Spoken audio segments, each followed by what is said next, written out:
Hello बच्चों, आप सभी को मेरा नमस्कार। इंडिया के इस बेहतरीन चैनल पर आप सभी बच्चों का again and again most welcome.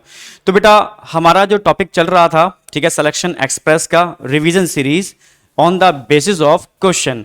तो बायोटेक्नोलॉजी का फर्स्ट चैप्टर आपका हो चुका है। आज हम सेकंड चैप्टर लेके चल रहे हैं। इसमें हम पीवाईक्यूज डिस्कस करने वाले हैं, ठीक है। तो पीवाईक्यूज के बेस पर भी रिवीजन हो जाएगा आपका। तो ऑलरेडी हमने बताया रिवीजन सीरीज हम पैरेलल लेके चल रहे हैं, जहां हम हर क्वेश्चंस को बहुत कंसेप्चुअल थ्योरी के बेस पर और एनसीईआरटी के बेस पर एक्सप्लेन करते हुए चल रहे हैं। अब यहां हम ओनली क्वेश्चन डिस्कस कर रहे हैं, पीवाईक्यूज, जो आपके कह सकते हो आपको बूस्ट करने के लिए लास्ट टाइम बहुत इंपॉर्टेंट रोल प्ले करता है। यानी इससे ये आइडिया लगता है कि एक्चुअल में किस टाइप के क्वेश्चंस नीट में आ रहे हैं। तो क्लियर है बिल्कुल, बहुत टिपिकल क्वेश्चन नहीं आते, एनसीईआरटी बेस्ड आते हैं, बस बूस्ट अप रहो, ठीक है। तो स्टार्ट करते हैं। तो बायोटेक्नोलॉजी एंड इट्स एप्लीकेशन, तो हमारा टॉपिक होगा ओके। क्वेश्चन नंबर 1 भाई 2021 से हम ले रहे हैं, ठीक है। तो 2021 में पूछा गया है क्वेश्चन सामने आपके, when gene targeting involving gene amplification is attempt in an individuals tissue to treat disease, it is known as, भाई डिसीज ट्रीटमेंट के लिए अगर कहीं किसी के अंदर कोई जीन डिफेक्टिव है तो उस डिफेक्टिव जीन को हेल्दी जीन से रिप्लेस करने के लिए किस थेरेपी को यूज करते हैं। लगभग हर साल क्वेश्चन आ रहा है। तो जीन थेरेपी अगर एप्लीकेशन में बात करते हैं बहुत इंपॉर्टेंट रोल प्ले करती है। तो एक क्वेश्चन जीन थेरेपी से बनता है, एक क्वेश्चन अगर आप देखोगे तो बीटी कॉटन काफी इंपॉर्टेंट है, वहां से बनने की प्रोबेबिलिटी होती है, ठीक है। इसके अलावा हम आरएनए इंटरफेरेंस की बात करते हैं तो यहां से भी क्वेश्चन बनने की प्रोबेबिलिटी होती है। तो आरएनए इंटरफेरेंस बहुत अच्छे से कर लेना आप, ठीक है। जीन थेरेपी से तो बनता है, ये करना ही करना है आपको। इसके अलावा अगर हम बात करते हैं तो बीटी कॉटन, ये वाले पार्ट आपको अच्छे से कवर करके जाने हैं, क्लियर है। तो यहां आप क्या बताने वाले हो, यहां पर जीन थेरेपी, क्लियर। तो जीन थेरेपी की अगर बात करते हैं, अच्छा उससे रिलेटेड अभी क्लियर हम कर ही देंगे, एक एक स्टेप बाय स्टेप आगे चलते हैं। जैसे adenosine deaminase deficiency result into, भाई एडीए डेफिशिएंसी, मैंने बताया जीन थेरेपी से देखो 2021 में एक नहीं दो क्वेश्चन आए हुए हैं, क्लियर है। तो वहां जीन थेरेपी पूछ लिया, यहां एडीए डेफिशिएंसी, क्योंकि एडेनोसिन डीएमिनेज एडीए की बात करते हैं, करता क्या है ये एडीए, तो उसको हम इस तरीके से एक्सप्लेन कर सकते हैं, एकदम क्लियर हो जाएगा। मान लो ये जीन है,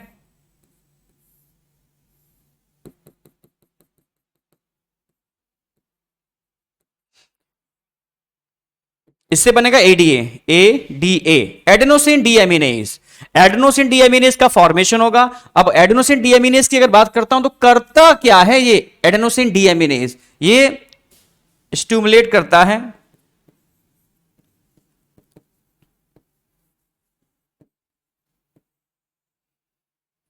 किसको, इम्यून सिस्टम को, किसको, इम्यून सिस्टम को।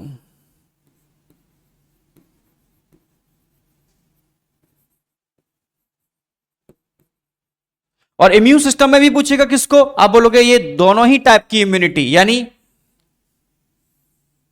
ह्यूमरल इम्यूनिटी और सेल मीडिएटेड इम्यूनिटी, दोनों को ही स्टिमुलेट करने के लिए रिस्पॉन्सिबल होगा humoral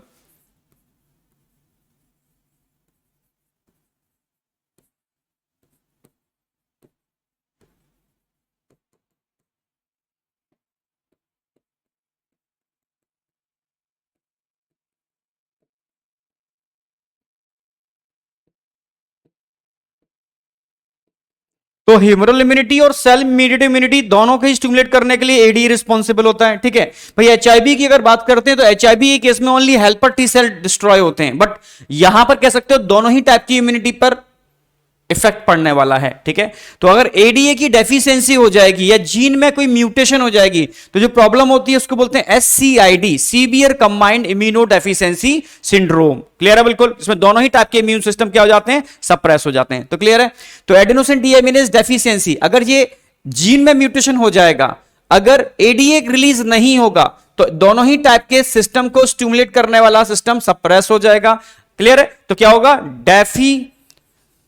dysfunction of immune system. तो इम्यून सिस्टम डिसफंक्शन आप टर्म यूज कर सकते हो, तो ये भी इसी पर बेस्ड है, तो क्वेश्चन इस पर भी आया हुआ है, क्लियर है। तो दोनों ध्यान रखने हैं आपको। Next, which of the following statement is not correct. जब भी क्वेश्चन पढ़ोगे तो पहले पूछो कि उसमें पूछा क्या है, करेक्ट पूछा है या इनकरेक्ट पूछा है, क्लियर है। भाई अगर इसमें ट्रू और फॉल्स है तो उस पर फोकस करोगे, एक्सेप्ट दे रखा है तो उसको अंडरलाइन करोगे, ठीक है। डायरेक्ट क्वेश्चन यहां से बनने की, और यही गलती करते हैं हम लोग। 2020 की बात कर रहा हूं मैं, ठीक है। इनकरेक्ट पूछा है। The pro insulin has an extra peptide called C peptide. Yes, क्योंकि प्रो इंसुलिन की अगर बात करते हैं, देखो नॉर्मल केस में होता क्या है, ठीक है। नॉर्मल केस में तीनों ही पेप्टाइड होते हैं, ठीक है। अगर हम आपसे मानो ये इस तरीके से,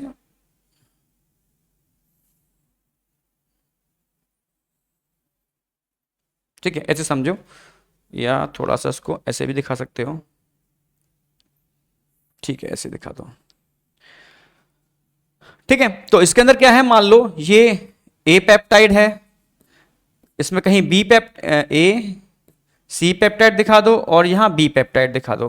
तो प्रो इंसुलिन के अंदर भाई तीनों टाइप के जीन होते हैं, ठीक है। ए पेप्टाइड को बनाने वाला, बी पेप्टाइड को बनाने वाला और सी पेप्टाइड को बनाने वाला। अगर ए पेप्टाइड की बात करते हैं, ठीक है, तो ए बी और सी ये तीनों मिला दिए जाए तो ये प्रो इंसुलिन है। इसमें अगर सी पेप्टाइड को आप रिमूव कर दोगे तो मैच्योर, क्योंकि मैच्योर ये प्रो इंसुलिन हो गया,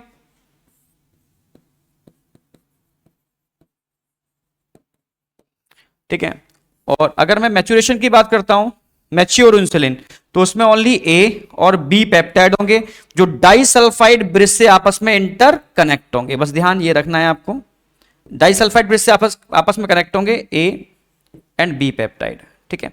तो ए एंड बी पेप्टाइड जो डाइसल्फाइड बॉन्ड से आपस में इंटर कनेक्टेड होंगे, ये ध्यान रखना है। तो ये हो गया mature insulin.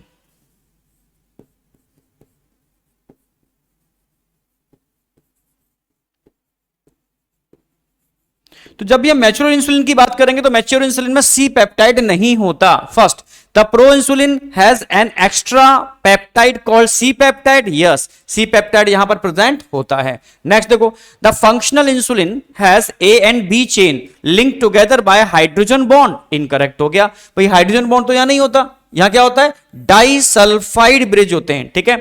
Genetically engineered insulin is produced in E coli. Yes, जब हमने इंसुलिन की बात की थी तो एली लिली जो कंपनी थी तो उसके सामने यही चैलेंज था। उन्होंने ए पेप्टाइड को अलग बनाया, ठीक है, ए पेप्टाइड को अलग बनाया, बी पेप्टाइड को अलग बनाया, फाइनली दोनों को डाइसल्फाइड ब्रिज से इंटरकनेक्ट किया।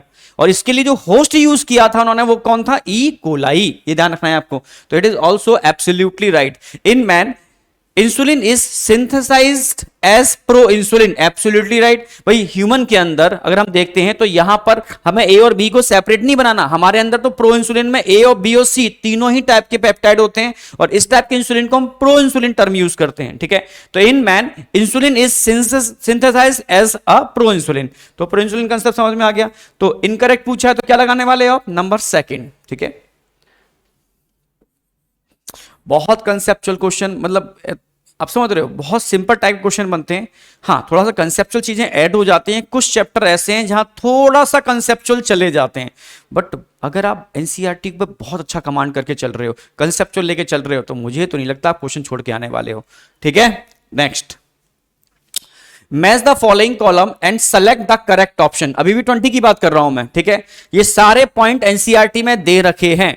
तो अगर हम मैचिंग, भाई मैचिंग तो सिंपल होती है, आप कर भी सकते हो आसानी से। जैसे फर्स्ट बात करते हैं बीटी कॉटन। जब हम बीटी कॉटन की बात करते हैं तो एनसीईआरटी ने पूरा इसका एक्सप्लेनेशन दे रखा है, ठीक है। तो बीटी टर्म कहां से लिया हमने, बीटी टर्म लिया हमने इस बैक्टीरिया से, ठीक है, बेसिलस, ठीक है, थ्रेंजेंसिस। ये वो बैक्टीरिया है जिसमें हमने क्राइजीन को निकाला, या क्राइजीन जो एक क्राई प्रोटीन को बनाने के लिए रिस्पॉन्सिबल होता है। क्राई प्रोटीन भाई क्या होती है, एक तरीके से ये इनएक्टिव होती है। ये एक्टिवेशन इसका कब होता है, भाई एक्टिवेशन इसका तब होता है जब इसको एल्कलाइन मीडियम मिलता है, ठीक है। तो कुछ डाइजेस्टिव एंजाइम इसको पर्टिकुलर साइड से कट करते हैं और कट करने के बाद इसका एक्टिवेशन हो जाता है। तो कहां पर एक्टिव होता है, आप बोलोगे इंसेक्ट की मिड गट में एक्टिवेट होता है, क्योंकि वहां पर एल्कलाइन मीडियम होता है, कुछ प्रोटीओलिटिक एंजाइम होते हैं, पर्टिकुलर साइड से इसको कट करते हैं, कट करते इसका एक्टिवेशन हो जाता है। तो यहां मैचिंग करनी है। भाई बीटी कॉटन की बात कर रहे हैं तो किससे रिलेटेड हो गया, बेसिलस, ठीक है, थ्रेंजेंसिस। अब एडिनोसिन डीएमिनेज डेफिशिएंसी, देखो एडिनोसिन तो छूटता ही नहीं है, लगभग आपको कंटिन्यू मिलेगा एडेनोसिन, ठीक है। एडेनोसिन डी एमिनेज डेफिशिएंसी, इसके लिए आप क्या करोगे, जीन थेरेपी करोगे, ठीक है, रिप्लेसमेंट ऑफ जीन करोगे। और आरएनए इंटरफेरेंस की बात करते हैं, आरएनए इंटरफेरेंस यानी आरएनए के थ्रू आरएनए के एक्सप्रेशन को रोकना, यानी आरएनए इंटरफेयर करता है दूसरे आरएनए के एक्सप्रेशन में। क्लियर है बिल्कुल, इसको बोलते हैं आरएनए इंटरफेरेंस। वैसे तो हमने बताया था कि आरएनए इंटरफेरेंस अगर नॉर्मली देखा जाए ये सेल्फ डिफेंस मैकेनिज्म में काम आता है यूकैरियोट के अंदर। हमने इसी को यूज किया, ठीक है, कह सकते हो उन प्लांट के अंदर नेमेटोड के अगेंस्ट रेजिस्टेंस पावर डेवलप करने के लिए। तो उसमें एनसीईआरटी में पूरा डिटेल भी दे रखा है। यहां हमने टोबैको प्लांट की रूट में जो नेमेटोड का इन्फेक्शन था उससे प्रोटेक्शन के लिए हमने प्लांट को ही क्या कर दिया, जेनेटिकली मॉडिफाई कर दिया। किस टेक्निक को यूज करके, आरएनए इंटरफेरेंस, यानी आरएनए के थ्रू आरएनए के एक्सप्रेशन को रोकना, जिसमें डबल स्टैंडर्ड आरएनए का बहुत इंपॉर्टेंट रोल है, ठीक है। तो आरएनए इंटरफेरेंस यूकैरियोट में सेलुलर डिफेंस में हेल्प करता है।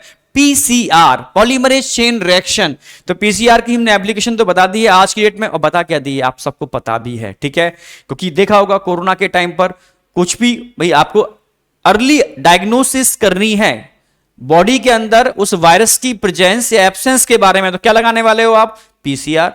तो हमने जो कोरोना के टाइम पर नहीं पीसीआर हर स्टेप पर कर रहे हैं। तो पीसीआर का मेन पर्पस क्या है, पीसीआर अगर उस आपकी बॉडी में, ठीक है, वायरल लोड बहुत कम है, ठीक है, आप नॉर्मल डायग्नोसिस कराओगे तो टेस्ट निगेटिव आएगा, पर पीसीआर क्या करेगा, उस कम लोड को भी, उसके डीएनए को, उसके जीनोम को एम्पलीफाई करके, ठीक है, बहुत कम लोड में भी उसको एम्पलीफाई करके डिटेक्ट कर लेता है। तो अर्ली डायग्नोसिस के अंदर हम पीसीआर को यूज करते हैं, वो वायरस हो या कुछ बैक्टीरिया केस में भी करते हैं, ठीक है। तो सीधी सी बात है, पीसीआर यहां कहां यूज कर रहे हैं, डिटेक्शन ऑफ एचआईवी। तो एचआईवी के डिटेक्शन के अंदर भी हम पीसीआर यूज कर लेते हैं। इसके अलावा एचआईवी के डिटेक्शन के अंदर आप बोलोगे ठीक है तो अलाइजा भी यूज कर लेते हैं, ठीक है, एंजाइम लिंक्ड इम्यूनोसॉर्बेंट ऐसे। पर अगर हम पीसीआर की बात करते हैं तो पीसीआर हमेशा जीनोम आइडेंटिफिकेशन में पार्टिसिपेट करता है। अलाइजा की बात करते हैं तो ये एंटीजन एंटीबॉडी इंटरेक्शन पर डिपेंड है, ठीक है। तो बॉडी के अंदर एंटीजन या एंटीबॉडी की प्रेजेंस आइडेंटिफाई करनी है तो आप अलाइजा लगाओगे, ठीक है, एंजाइम लिंक्ड इम्यूनोसॉर्बेंट ऐसे। नहीं तो अलाइजा की रिक्वायरमेंट नहीं है, क्या करना है आपको, पीसीआर लगाना है। क्लियर, तो मैचिंग कर पाओगे ना, फर्स्ट का फोर्थ ऑप्शन है, ठीक है, मिलके एक ही में ऑप्शन है। फिर देखें सेकंड का फर्स्ट, सेकंड का फर्स्ट, ठीक है, थर्ड का सेकंड, थर्ड का second, and okay fourth option. तो बस ध्यान रखना है, अपने को मोटिवेटेड रखना है, ठीक है। तो अब समय मोटिवेशन का है, और यह भी समझ में आ रहा है कि कोई तो पेपर नहीं आ रहा अगर कंसेप्चुअल सही है, नेगेटिव मार्किंग आप नहीं कर रहे हो, आप हर चीज को प्रॉपर समझते हुए, चारों ऑप्शन पढ़ते हुए आप कर रहे हो। क्वेश्चन करने की strategy, match the following, correct है, इनकरेक्ट है, एक्सेप्ट है, उसको आइडेंटिफाई करने के बाद क्वेश्चन कर रहे हो, तो यार गलती तो नहीं होगी, ठीक है।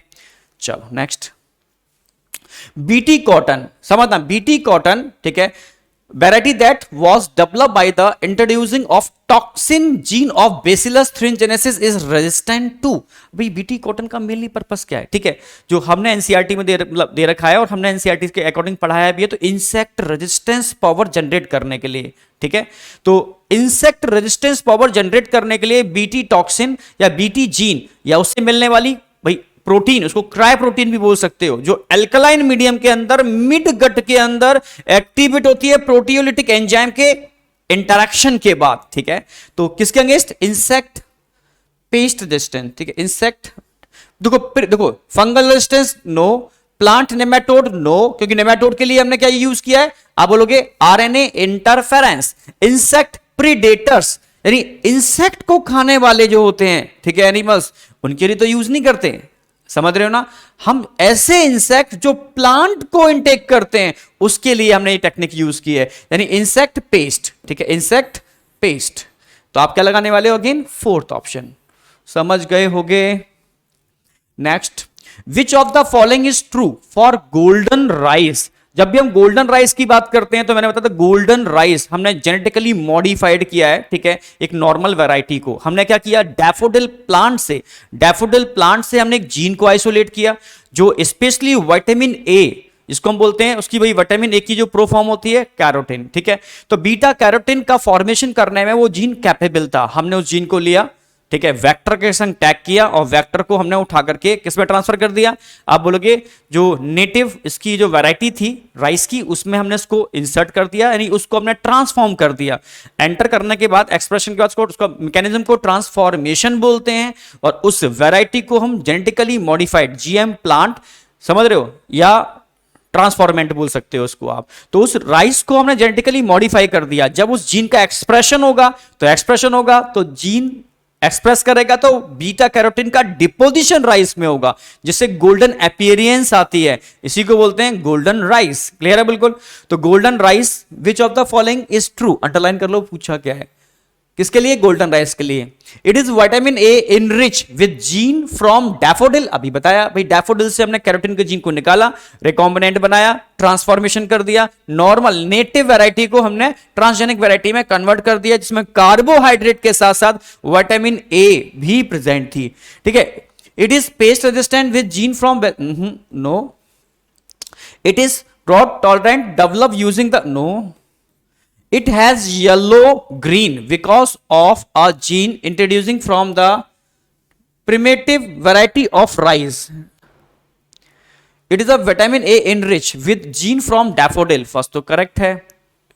It has yellowish green because of, ठीक है, gene introduced from ना primitive variety of rice। primitive variety of rice से gene introduce नहीं किया, ठीक है, आप बोलोगे राइस के अंदर डैफोडिल से जीन इंट्रोड्यूस किया है, तो ट्रू कौन सा लगाने वाले हो, फर्स्ट।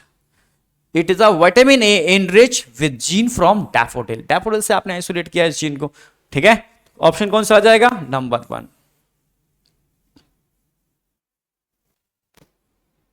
भाई यहां कहां से लिया है, ध्यान रखना है आपको, डैफोडिल से लिया है। Next, what trigger activation of protoxin to active BT toxin of bacillus thuringiensis in bollworm, समझ रहे हो।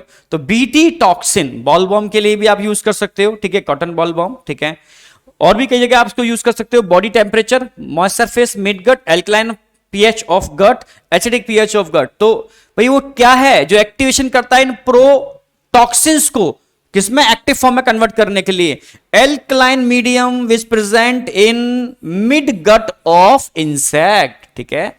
तो एल्कलाइन मीडियम, क्योंकि एल्कलाइन मीडियम में कुछ एंजाइम एक्टिवेट होते हैं, वो एंजाइम इस प्रो फॉर्म में, यानी प्रो लग गया तो मतलब इनएक्टिव फॉर्म में, इनएक्टिव टॉक्सिन को एक पर्टिकुलर साइड से कट करते हैं। जब पर्टिकुलर साइड से कट करते हैं एल्कलाइन मीडियम के अंदर, तब जाकर के इसका एक्टिवेशन होता है। तो बच्चे कहते हैं सर एल्कलाइन मीडियम तो हमारे अंदर भी हो जाता है, तो हम अब पर्टिकुलर एंजाइम जो इंसेक्ट की गट में मिलता है, एल्कलाइन मीडियम में वर्क करता है, तो ये तो वही एंजाइम होना चाहिए, ठीक है, जो पर्टिकुलर साइट पर कट करता है। जब पर्टिकुलर साइट पर कट करेगा तभी उसका एक्टिवेशन होगा, अगर पर्टिकुलर साइट पर कट नहीं करता तो उसका एक्टिवेशन नहीं होगा, जो कहां होता है, इंसेक्ट की गट में होता है। तो क्लियर है बिल्कुल, अब कंफ्यूज नहीं होना है, ठीक है। Alkaline medium, alkaline pH of gut, mid gut of insect,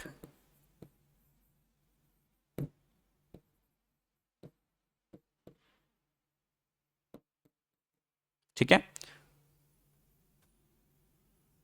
चलो next, which of the following is, कौन सा क्वेश्चन ऑप्शन आ गया, third, which of the following is commonly used as a vector for introducing a DNA fragment in human lymphocyte, ठीक है। तो gene therapy में भी तो हमने इस टेक्निक को यूज किया है। भाई जीन थेरेपी के अंदर हम करते क्या है, जैसे मान लो, ठीक है, मान लो ये एक ह्यूमन है, समझना, इसको एक प्रॉब्लम हो रखी है SCID, severe combined immunodeficiency syndrome, severe combined immunodeficiency syndrome, मतलब इसके अंदर एडीए का फॉर्मेशन नहीं हो रहा, क्योंकि एडीए को बनाने वाले जीन में डिफेक्ट है, ठीक है, म्यूटेशन हो रखा है, तो इसमें एडीए डेफिशिएंसी है, ठीक है। तो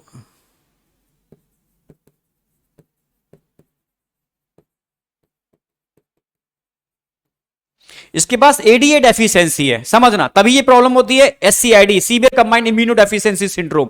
हमने क्या काम किया, इसकी बॉडी से, हमने इसकी बॉडी से उन सेल को आइसोलेट किया, उन लिम्फोसाइट को आइसोलेट किया जिसके अंदर इस एंजाइम को बनाने वाले जीन के अंदर म्यूटेशन है, ठीक है, डिफेक्ट है, म्यूटेशन है, उसको हमने आइसोलेट कर लिया, ठीक है। तो यहां से आइसोलेशन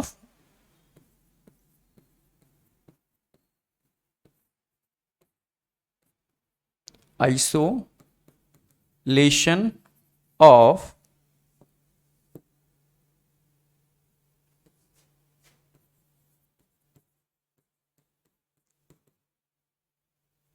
डिफेक्टिव, क्या कह सकते हो, isolation of WBC with defective ADA gene. भाई यहां से हमने कुछ WBC को आइसोलेट किया, जिस ऐसे WBC, ठीक है, जिनके अंदर ADA जीन डिफेक्टिव था, ADA जीन डिफेक्टिव था। अब समझने की कोशिश करना, तभी तो पूछा मैंने, which of the following is commonly used as a vector for introducing a DNA fragment in human lymphocyte. तो बस हमने इस पर डिफेक्टिव जीन था, उसको आइसोलेट कर लिया, इसको उठा करके हमने कल्चर में ट्रांसफर किया, ये कल्चर लिया, ठीक है, इसमें हमने इसको ट्रांसफर किया और ग्रोथ कराया, ठीक है, सारे सारे लिम्फोसाइट्स हैं, ह्यूमन लिम्फोसाइट।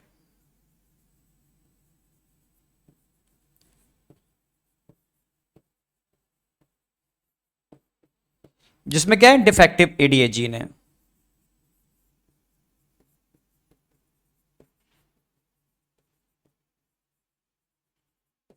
अब करना क्या है, इसके अंदर हेल्दी जीन को इंट्रोड्यूस करना है। तो हेल्दी जीन को इंट्रोड्यूस करने के लिए आप किस वेक्टर को यूज करोगे, सॉरी, हेल्दी जीन को इंट्रोड्यूस करने के लिए आप किस वेक्टर को यूज करने वाले हो, रेट्रोवायरस, ठीक है। तो आप क्या करोगे, यहां पर एक रेट्रोवायरस लोगे,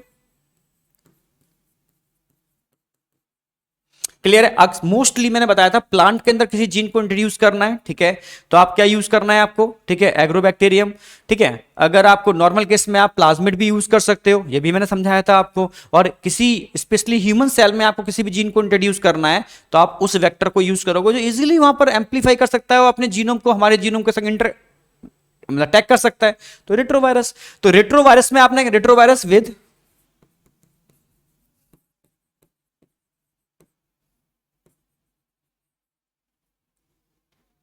healthy ADA gene, ADA gene. अब इस किसकी तरफ वर्क करने वाला है, वेक्टर। इस वेक्टर को आप क्या करोगे, या कह सकते हो इट इज अ रिकॉम्बिनेंट, इस टर्म यूज करोगे, recombinant, vector with recombinant.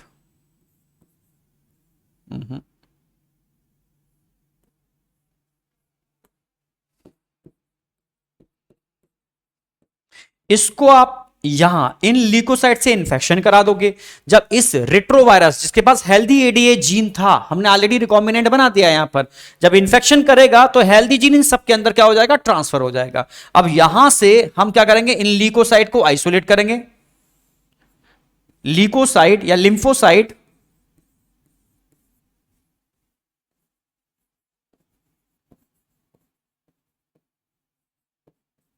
With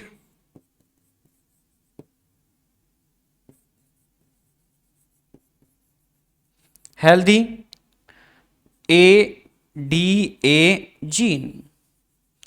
यानी हमने क्या किया, इस भाई 4 ईयर की बच्ची को एससीआईडी हो रखा था, पता है ना, जिसके लिए थेरेपी यूज की हमने। तो अब 2 तरीके थे, या तो हम उसका बोन मैरो ही ट्रांसप्लांट कर दें, पर कब तक करते रहेंगे, और इजीली बोन मैरो मिलना तो इतना इजी होता नहीं है जो मैचिंग कर जाए। तो हमने क्या किया, इसी की ल्यूकोसाइट को, लिम्फोसाइट को आइसोलेट किया, उन लिम्फोसाइट में जो डिफेक्टिव जीन था उसको हेल्दी जीन से हमने रिप्लेस किया, और आफ्टर रिप्लेसमेंट हमने क्या किया, इन हेल्दी लिम्फोसाइट को वापस इसके अंदर इंट्रोड्यूस कराया। अब इन हेल्दी वापस इसमें एंटर करा दिया, ठीक है।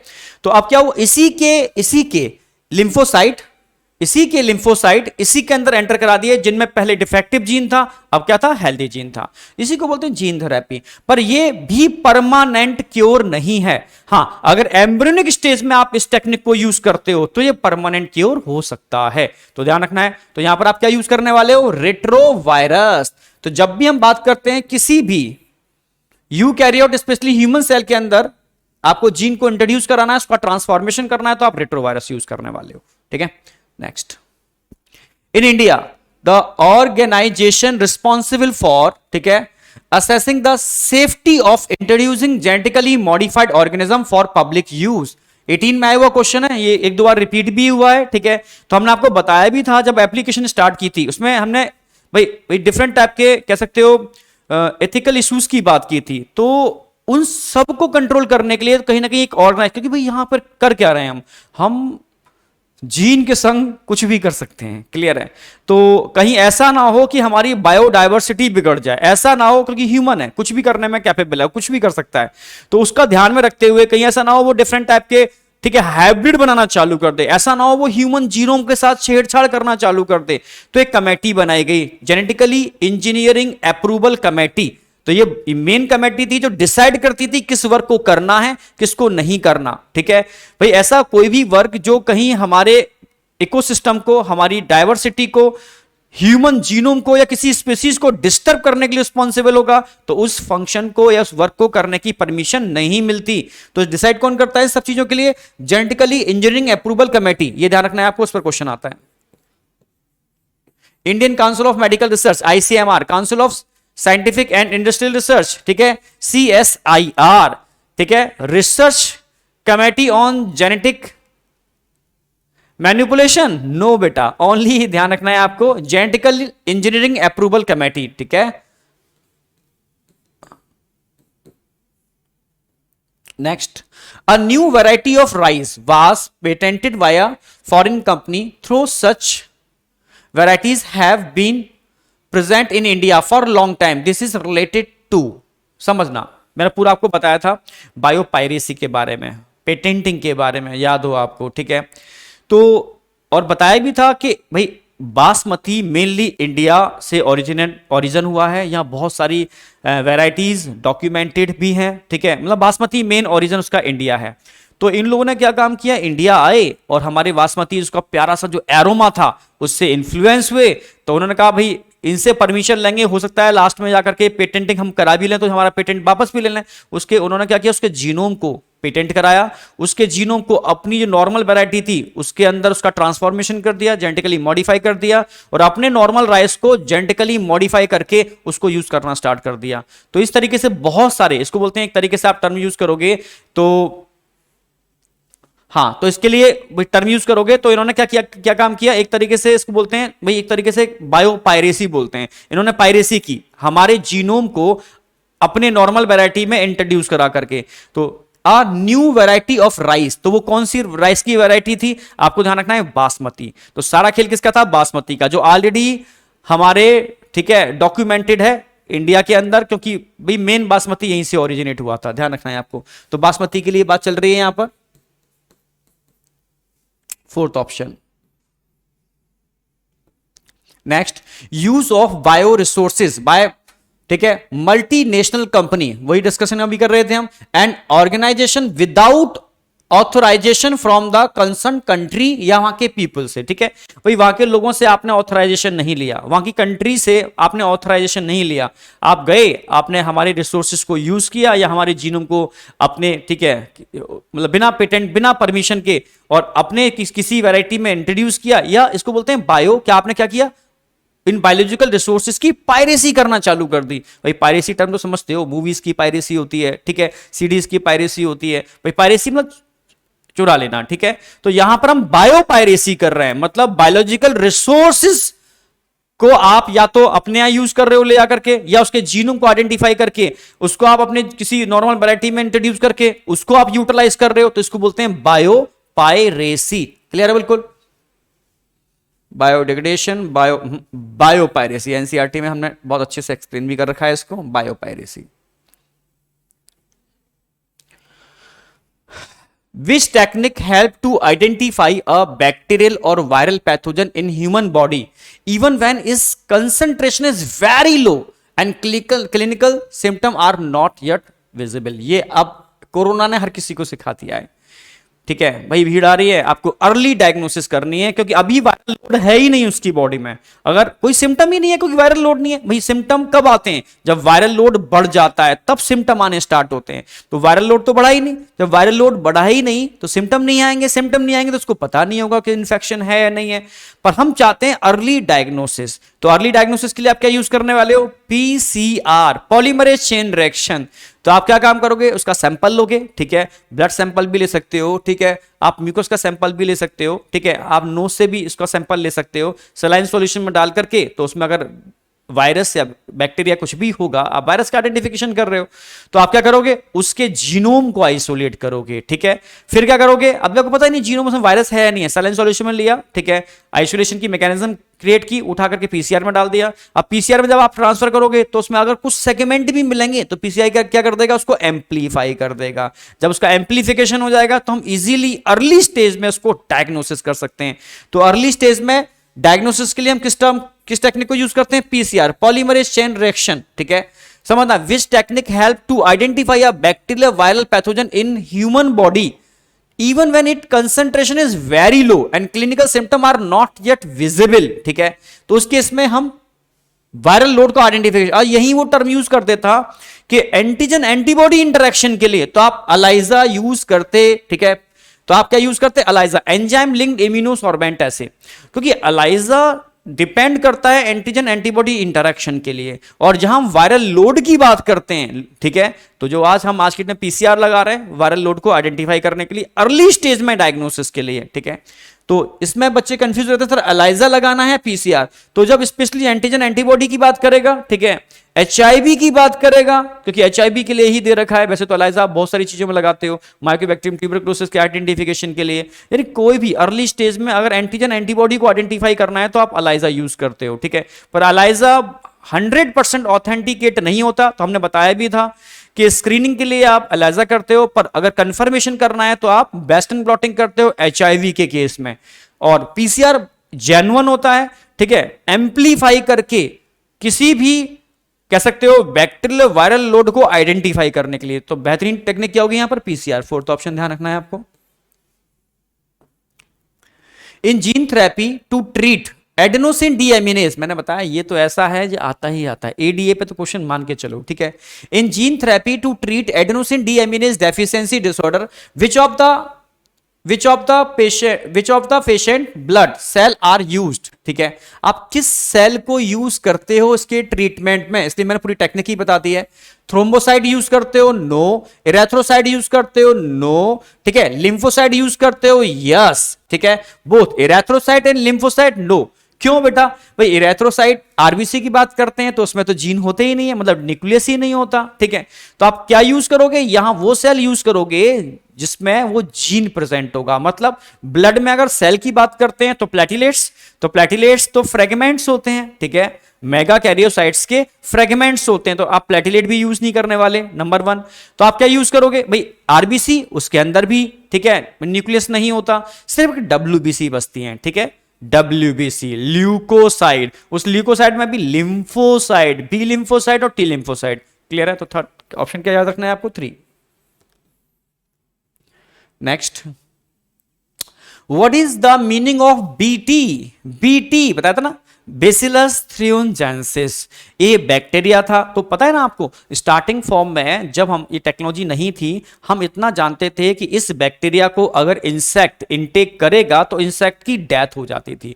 अभी रिकॉम्बिनेंट डीएनए टेक्नोलॉजी हमने स्टार्ट नहीं की। हमने क्या किया भी, एक तरीके से बायोपेस्टिसाइड बनाए, एक सॉल्यूशंस तैयार किए जिसमें इस बैक्टीरिया के कल्चर को हमने इनबिल्ड कर दिया, बैक्टीरियल ग्रोथ हो गई, तो उसमें हमें तो नुकसान था ही नहीं, ठीक है, क्योंकि हमारे पास एक तो हमारा जो इनिशियल मीडियम होता है वो एसिडिक होता है, और एल्कलाइन मीडियम बाद में आता है, तो उसमें भी वो एंजाइम नहीं होते जो पर्टिकुलर, उसके अंदर एंजाइम होते हैं जो पर्टिकुलर साइड पर कट करते हैं, जिससे एक्टिवेशन होता है, ठीक है।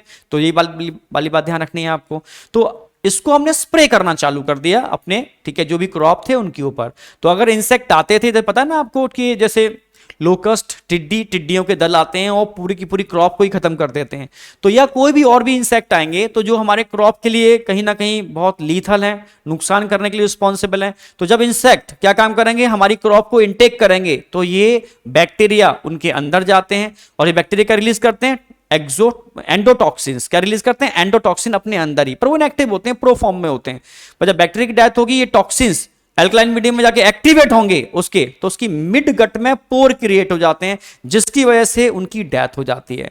तो स्टार्टिंग में तो हम यही टेक्निक यूज करते थे, ठीक है, इन्हीं को स्प्रे करते थे। बाद में जब रिकॉम्बिनेंट डीएनए टेक्नोलॉजी आई तो हमने आइडेंटिफाई किया कि आखिर इस बैक्टीरिया में ऐसा क्या है जिसकी वजह से इंसेक्ट की डेथ हो जाती है। हमने उन क्राय जीन को आइडेंटिफाई किया, ठीक है, हमने उनकी मैकेनिज्म को समझा, फिर उन जीन को हमने रिकॉम्बिनेंट बनाया और सीधा ट्रांसफॉर्मेशन कर दिया, ठीक है, आप समझ रहे हो। तो हमने यहां कह सकते हो प्लांट को ही जेनेटिकली मॉडिफाई कर दिया, यानी अब वो क्रायोजीन प्लांट के अंदर है, वो क्रायो प्रोटीन प्लांट के अंदर बन रही है। अगर कोई इंसेक्ट उन प्लांट को इनटेक करता है या हार्म या नुकसान करने की कोशिश करता है तो उस इंसेक्ट की डेथ हो जाएगी, क्योंकि अब वो क्रायो प्रोटीन डायरेक्टली प्लांट से उसके अंदर जाएगी, हमें मीडिएटर इन बैक्टीरिया की रिक्वायरमेंट नहीं है। तो बीटी मतलब समझ में आ गया, cotton seed carrying an endotoxin gene from bacillus thuringiensis against, ठीक है, पिंक कह सकते हो बॉलवर्म, एब्सोल्युटली राइट। बीटी मतलब हमने कहां से लिया है, बेसिलस थ्रियोजेंसिस से, बिल्कुल ठीक, ठीक है। वैक्यूलोवायरस ट्रीटेड ना, ठीक है, bigger threat of disease resistance cotton with ना cotton produce by the biotechnology using the destruction enzyme, no बेटा, ठीक है। तो ध्यान समझ में आ गया, बेसिलस थ्रियोजेंसिस, ओके। 16 का क्वेश्चन है, which kind of therapy was given in 1990, फिर आ गया एडीए। तो एडीए तो ऐसा है साथ ही नहीं छोड़ रहा, ठीक है। तो समझ में आ गया, जीन थेरेपी या रिस्क मत लेना, जीन थेरेपी आपको करके जानी है, ठीक है। इसके अलावा जो अर्ली डायग्नोसिस के लिए हम जो टेक्निक यूज कर रहे हैं वो भी आपको करके जाने हैं। बीटी टॉक्सिन भी पढ़ लेना, बहुत बेटर रहेगा आपके अंदर, ठीक है, थोड़ा सा मतलब और कॉन्फिडेंस डेवलप हो जाएगा। एक आरएनए इंटरफेरेंस, ये 4-5 टेक्निक हैं, इनको अच्छे से करके जाना है, यहां से क्वेश्चन आने की प्रोबेबिलिटी रहती है, ठीक है। तो विच काइंड ऑफ थेरेपी, आप समझ में आ गया, एडीए डेफिशिएंसी से कब आई है, 16 के अंदर, फिर वही क्वेश्चन रिपीट हुआ है, यानी इतना कॉन्फिडेंस तो डेवलप हो रहा होगा यार, ये सब चीजें हमारी ऑलरेडी बहुत अच्छी तरीके से पढ़ी हुई हैं। तो जीन थेरेपी नंबर 3,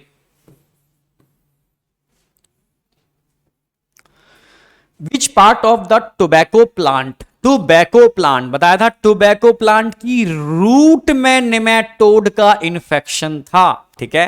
कौन सा नेमेटोड, मिलेडोगाइनी इनकोग्नेशिया। तो ये क्या करता था, रूट में नोड्यूल्स बनाता था, सारे न्यूट्रिशन को यही यूज कर लेता था, जिसकी वजह से बहुत नुकसान हुआ, क्योंकि टोबैको से रेवेन्यू काफी जनरेट होता है गवर्नमेंट का, ठीक है। तो जब नुकसान होगा तो कहीं ना कहीं सॉल्यूशन ढूंढा जाएगा। अब ऐसा तो पॉसिबल नहीं है कि उस प्लांट को उठाया, स्प्रे किया, फिर उठा के लगा दिया, ठीक है। तो कुछ ऐसा करना है, इस प्लांट को जेनेटिकली मॉडिफाइड कर दो जिससे कि नेमेटोड का इन्फेक्शन ही ना हो, ठीक है। तो हमने क्या काम किया, आरएनए इंटरफेरेंस को यूज किया, इस टेक्निक को यूज किया, जिससे इस नेमेटोड को हमने जेनेटिकली मॉडिफाई किया, जिसकी वजह से नेमेटोड उसमें सर्वाइव अब नहीं कर पाएगा। तो टेक्निक तो पूरी बता ही चुके हैं हम, ठीक है। तो यहां पर आपने क्या यूज किया है, रूट। तो भाई आप क्या कर रहे हो, मिलेडोगाइनी इनकोग्नेशिया का जब इन्फेक्शन होता है तो आपने टोबैको प्लांट की रूट के अंदर इन्फेक्शन होता था, ठीक है। तो which part of the tobacco plant is infected by meloidogyne, clear है बिल्कुल। तो मिलेडोगाइनी जो नेमेटोड था, किस पार्ट को, रूट को, ध्यान रखना है आपको, रूट को, रूट में इंफेक्शन करता था। उसी के लिए हमने टेक्निक यूज की थी आरएनए इंटरफेरेंस, जिसमें डबल स्टैंडर्ड आरएनए का बनना जरूरी है। डबल स्टैंडर्ड आरएनए बनता है तभी तो जाकर के ये मैकेनिज्म एक्टिवेट होती है, डबल स्टैंडर्ड आरएनए, ठीक है। 4th ऑप्शन आएगा इसका। Next, the 2 polypeptides of human insulin are linked together by 2 polypeptide, ठीक है। किससे जुड़े होते हैं, डाइसल्फाइड बॉन्ड से, ब्रिज से, ठीक है। तो हमने बताया भी था ए पेप्टाइड, बी पेप्टाइड, और दोनों को कनेक्ट करने के लिए हमने क्या बताया था, डाइसल्फाइड ब्रिज।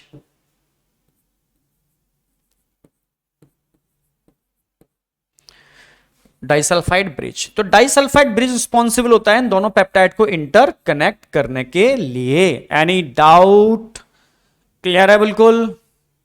चलो, which body of the Which body of the government of India regulate GM research and safety of introducing GM organism for public service?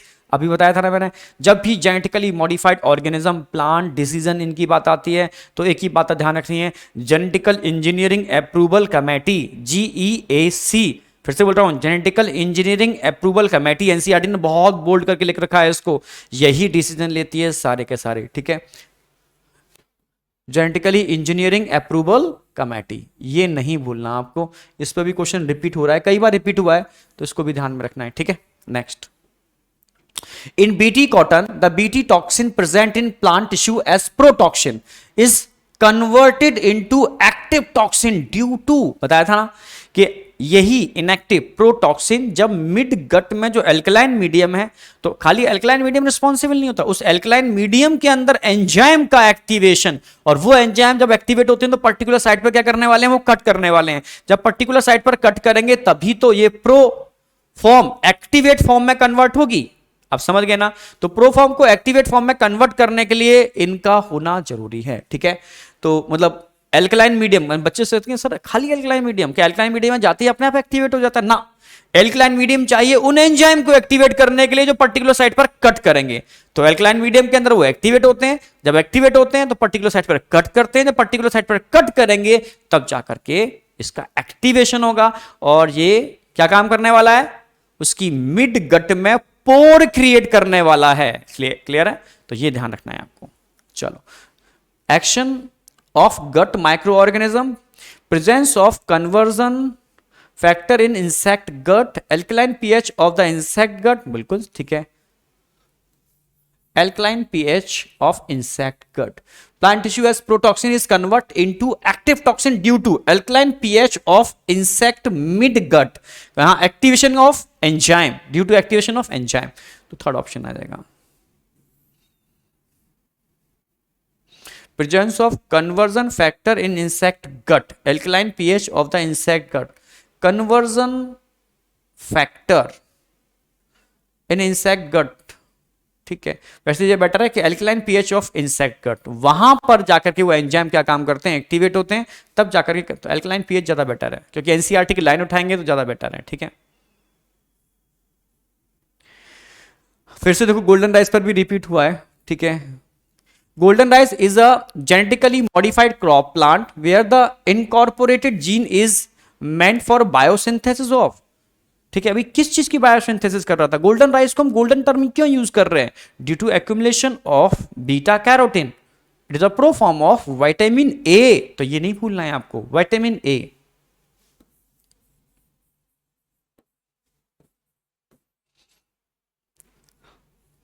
एक भी क्वेश्चन ऐसा नहीं लग रहा होगा जो लग रहा होगा आउट ऑफ एनसीईआरटी जा रहा है, ठीक है। तो मैं इसलिए कह रहा हूं कॉन्फिडेंस लेवल लास्ट टाइम पर बिल्डअप होना चाहिए, जो बच्चे लास्ट टाइम पर थोड़ा डीमोटिवेट होते हैं बिल्कुल होने की जरूरत नहीं है, ठीक है। आपने पूरी साल बहुत बेहतर पढ़ा यार, बहुत बेहतर, ठीक है।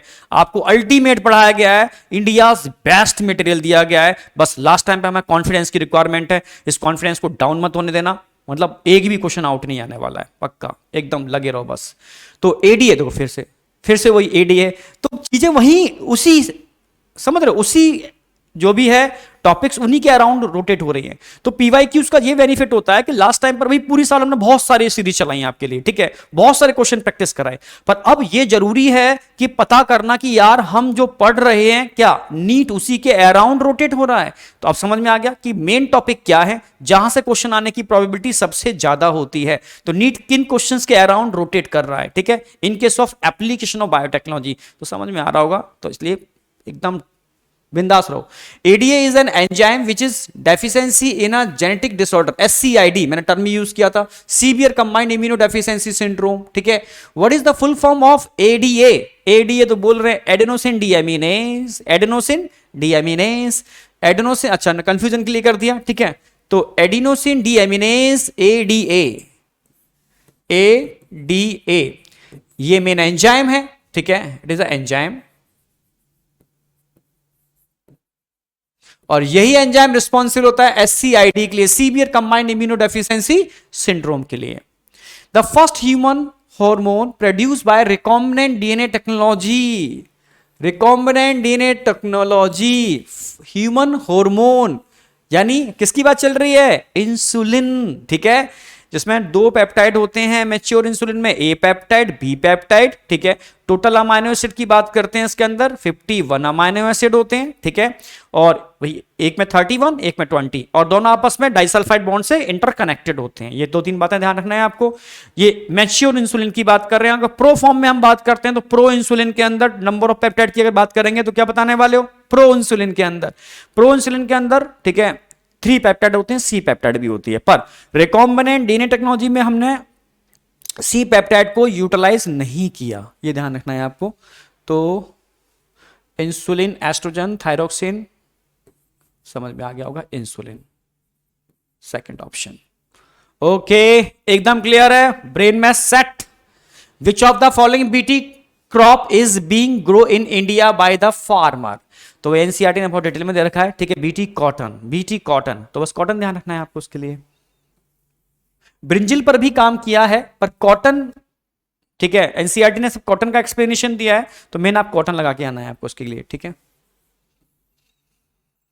Next, the first clinical gene therapy was giving for treating, किसके ट्रीटमेंट के लिए? आप ही देखो यार, मैं नहीं बोल रहा, लगभग हर साल एडीए पर आ रहा है, हाँ, लगभग हर साल जीन थेरेपी पे क्वेश्चन आ रहा है, ठीक है।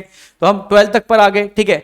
तो diabetes mellitus, chicken pox, rheumatoid arthritis या एडेनोसिन डीएमिनेज डेफिशिएंसी?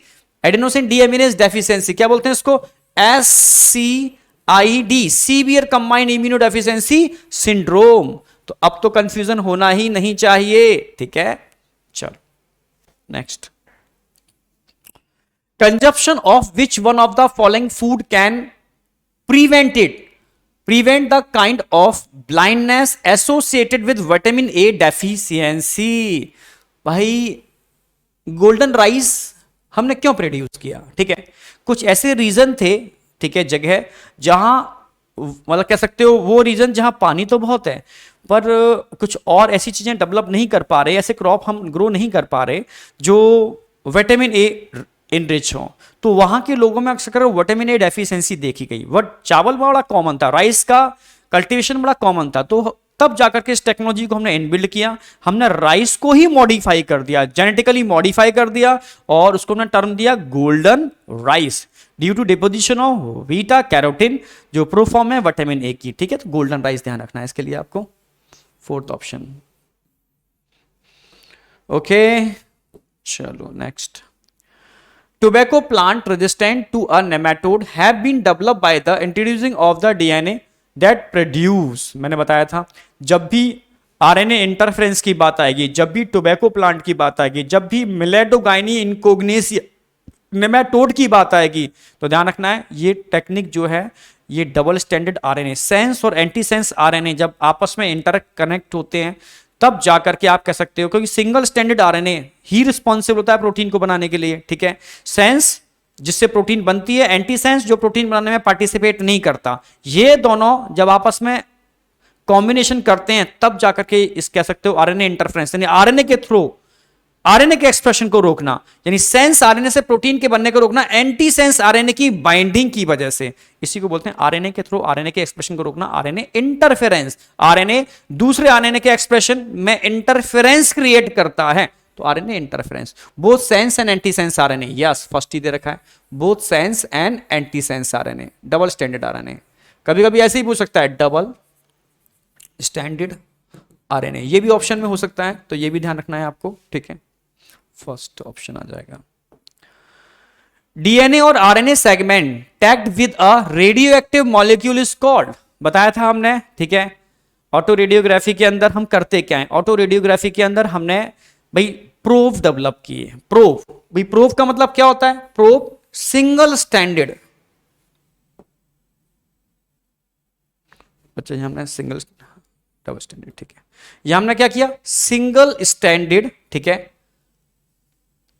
डीएनए भी यूज कर सकते हो या आरएनए, ठीक है, सिंगल स्टैंडर्ड डीएनए जो क्या होते हैं? रेडियो एक्टिव मॉलिक्यूल से कनेक्टेड होते हैं, इंटरलाइंड होते हैं।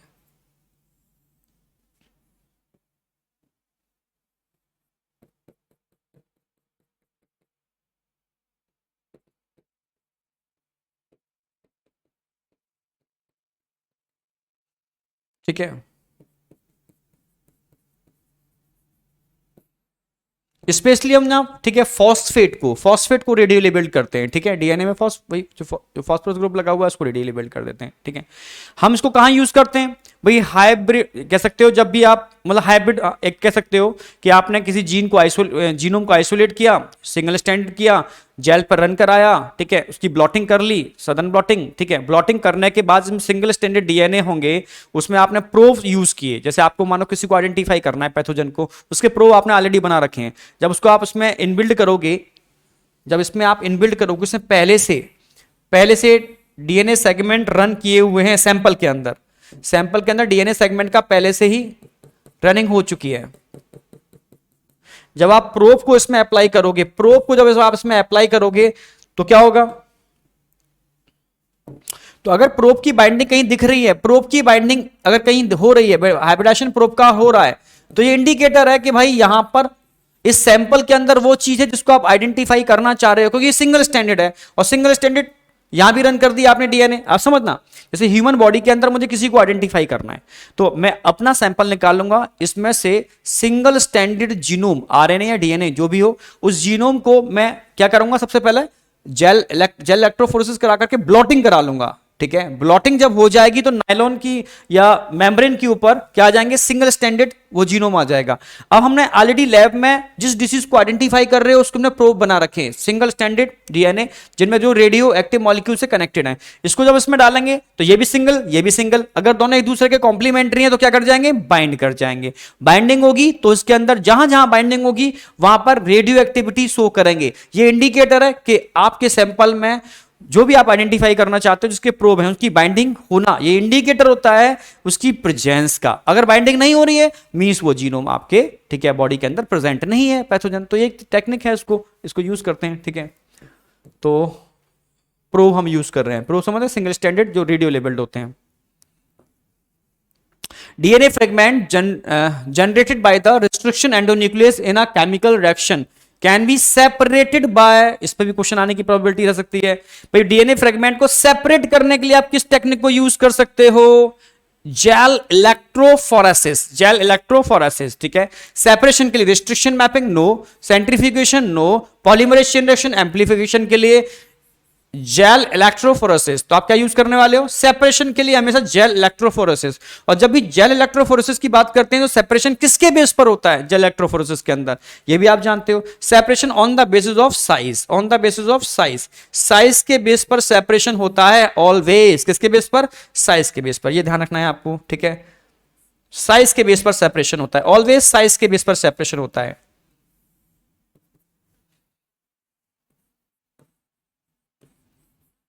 लार्ज साइज के सेगमेंट पीछे रहते हैं और स्मॉल साइज के हमेशा आगे।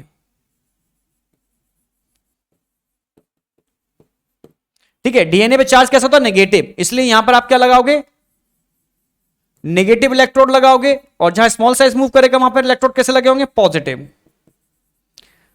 आप समझ रहे हो? Negative repulsion, positive attraction, size के बेस पर सेपरेशन, ये मत भूल जाना in case of gel electrophoresis.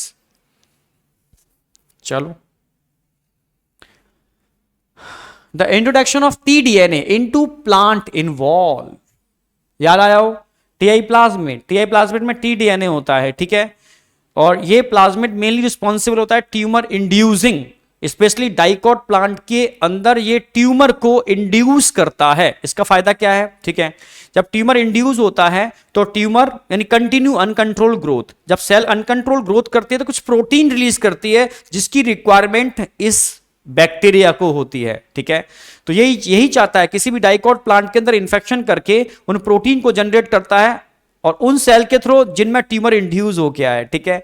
तो इस टेक्निक को हमने यूज किया, हमने इतना समझा यार ये बैक्टीरिया प्लांट के अंदर अपने जीनोम को ऐड करके उनके अंदर मॉडिफिकेशन करने में कैपेबल है, तो क्यों ना इस बैक्टीरिया को हम किसी भी प्लांट को मॉडिफाई करने में यूज कर सकते हैं। आप समझ रहे हो? एग्रोबैक्टीरियम ट्यूम्योफेसियंस को हमने यूज किया किसके अंदर? As a vector in case of plant, ये ध्यान रखना है आपको, ठीक है। तो हमने उसके उन जीन को कट किया जो ट्यूमर इंड्यूस करने में कैपेबल थे, उसकी जगह अपना जिस जीन को आपको ठीक किसी प्लांट को ट्रांसफॉर्म कराना है, किसी प्लांट में एंटर करना है, टैग करना है, उस जीन को हमने उसमें जोड़ा, रिकॉम्बिनेंट बनाया और ट्रांसफर कर दिया, ठीक है।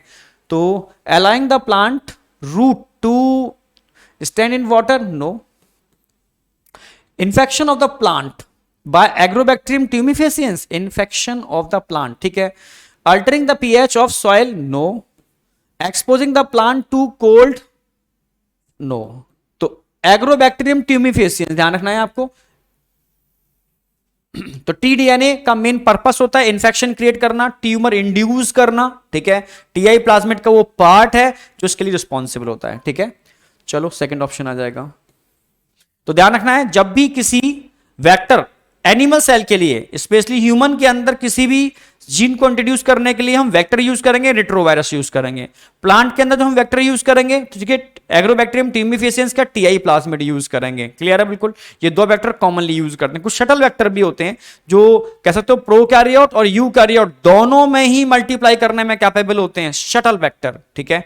तो ये टर्म भी यूज करना. यहां पर हम टीआई प्लाज्मिड को शटल वेक्टर की तरह भी यूज करते हैं क्योंकि टीआई प्लाज्मिड प्रोकैरियोट का पार्ट है, पर ये यूकैरियोट में भी एम्पलीफाई करने में कैपेबल है, मल्टीप्लाई करने में कैपेबल है. मतलब इसके पास दोनों की ओआरआई साइट्स होती हैं, ठीक है. तो it is also called shuttle vector. The process of separation purification, याद हो लास्ट में हमने बात की थी, ठीक है भाई. आपने रिकॉम्बिनेंट बना लिया, ठीक है. रिकॉम्बिनेंट समझते हो भाई, दो टाइप के जीनोम का जब कॉम्बिनेशन होता है तो आप क्या बनाते हो, रिकॉम्बिनेंट. उस रिकॉम्बिनेंट को, रिकॉम्बिनेंट बन गया, उसको आप क्या करते हो, किसी होस्ट में ट्रांसफर करते हो. होस्ट में ट्रांसफर करने की मैकेनिज्म को ट्रांसफॉर्मेशन, और उस होस्ट को जिसमें ट्रांसफॉर्मेशन हो चुका है ट्रांसफॉर्मेंट टर्म यूज करते हैं. क्लियर है.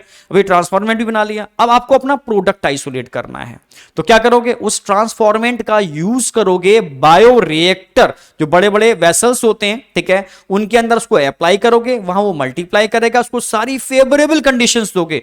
जितनी फेवरेबल कंडीशंस दोगे उतनी उसकी ग्रोथ ज्यादा होगी. जितनी ग्रोथ ज्यादा होगी उतना आपके जीन का एम्प्लीफिकेशन भी ज्यादा होगा, ठीक है. आपका प्रोडक्ट भी उतना ही ज्यादा बनेगा. तो मेन टारगेट क्या है आपका, कि उस जीनोम जो जेनेटिकली मॉडिफाई ऑर्गेनिज्म है उसको फेवरेबल कंडीशन प्रोवाइड कराना. किसके लिए, ग्रोथ के लिए, एम्प्लीफिकेशन के लिए, इससे आपका प्रोडक्ट ज्यादा अमाउंट में बन पाए. आप समझ रहे हो, ठीक है. तो ये ध्यान रखना है. तो डाउनस्ट्रीम प्रोसेसिंग क्या होती है, जब आपका प्रोडक्ट बन जाता है तो उस बड़े बड़े वेसल से उस प्रोडक्ट को, ठीक है, आइसोलेट करना, प्यूरिफाई करना, यानी सेपरेशन और प्यूरिफिकेशन, सेपरेशन एंड प्यूरिफिकेशन, जिसके लिए हम डिफरेंट टाइप के क्रोमेटोग्राफी यूज करते हैं, ठीक है. तो उस सेपरेशन और प्यूरिफिकेशन जो टेक्निक है उसी को बोलते हैं डाउनस्ट्रीम प्रोसेसिंग. एनसीईआरटी की last line separation and purification, यही एक लाइन पूछी जाती है. तो डाउनस्ट्रीम प्रोसेसिंग है क्या, सेपरेशन एंड प्यूरिफिकेशन. जो भी आपका प्रोडक्ट बना है उसका सेपरेशन एंड प्यूरिफिकेशन, इसी को बोलते हैं डाउनस्ट्रीम प्रोसेसिंग. ध्यान रखना है आपको, ठीक है. What is the true about Bt toxin? Bt, Bacillus thuringiensis, ठीक है. The concerned bacillus has antitoxin. The inactive protoxin get convert into active form in the insect gut. बिल्कुल ठीक है. Bt protein exit at active toxin. No.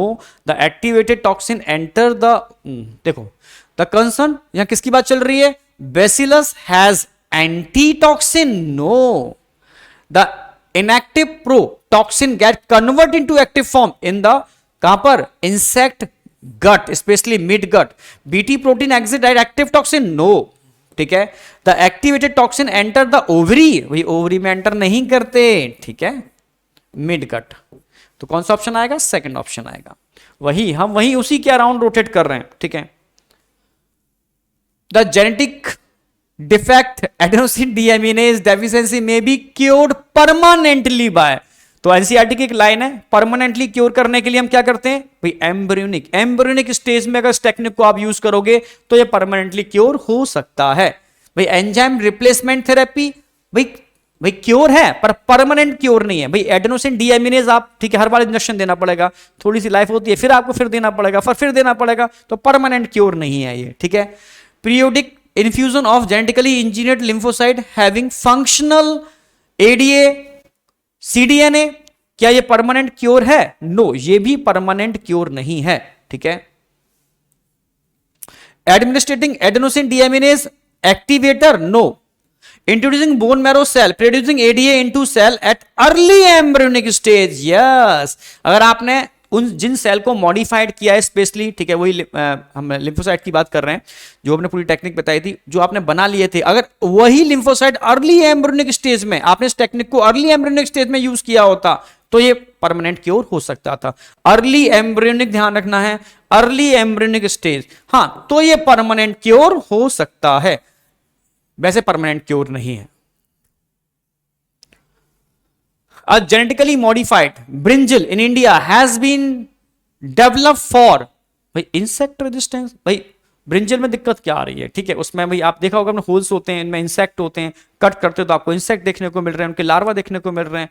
तो insect resistance develop करने के लिए enhance the mineral, no, ठीक है, डॉट रेजिस्टेंट नो, इंसेक्ट रेजिस्टेंट, बिल्कुल, इंसेक्ट रेजिस्टेंस पावर डेवलप करने के लिए हमने इस टेक्निक को यूज किया है, आप समझ रहे हो। तो genetically modified brinjal in India किसके लिए, इंसेक्ट रेजिस्टेंस पावर डेवलप करने के लिए, ठीक है।